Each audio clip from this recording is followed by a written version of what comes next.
Hey, YouTube, this is going to be our first channel. Me and my son, we've been uh, dealing with eastern box turtles since last May. We found two in the middle of the road, and so I guess in hindsight we probably should have turned them loose across the road, but we decided to keep them and try to raise them as pets, and they did quite well. Today is February the 16th of the next year. Our turtles, as far as we know, are in hibernation, and so we're planning to expand their area that we have for them currently, but they have a pretty good setup as it is now. The first thing we did last year was we built this little frame. We have it's an old bed frame, and so what we've done is you can remove these boards, so it was easy to check and find them. You know, when they were in here, a lot of times they would spend the night in here last summer, and then as the weather got colder, we dug out a place for them to hibernate. So it's underground, and it should be a good place for them to spend the winter if they did. They would venture in there a little bit, but they would turn around and come back out.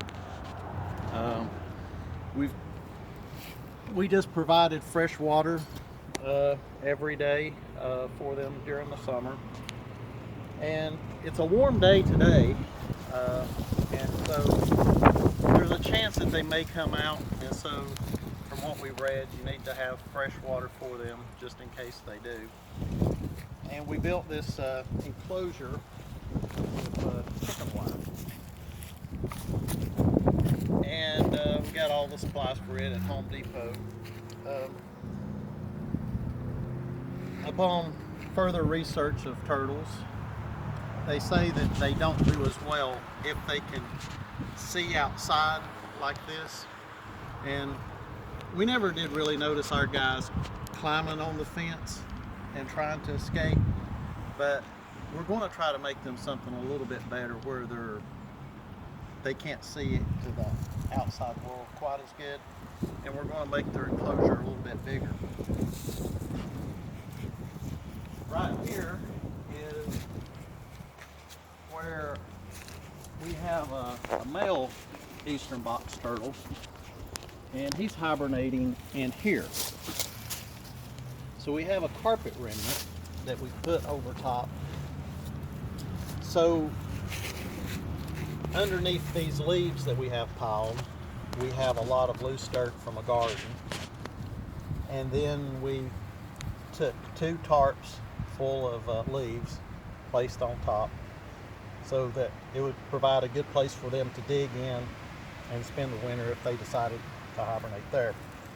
And we know for a fact that he is in the very back of this log. He went in here on October the 27th, and if you reach all the way back in, you can feel his shell, and so he has stayed there all winter. Hopefully in the next couple of months he'll emerge from here, and we're very excited about it because we've really missed seeing our turtles the last few months. So today being a nice warm day, we're going to try to make some improvements on their habitat. The winter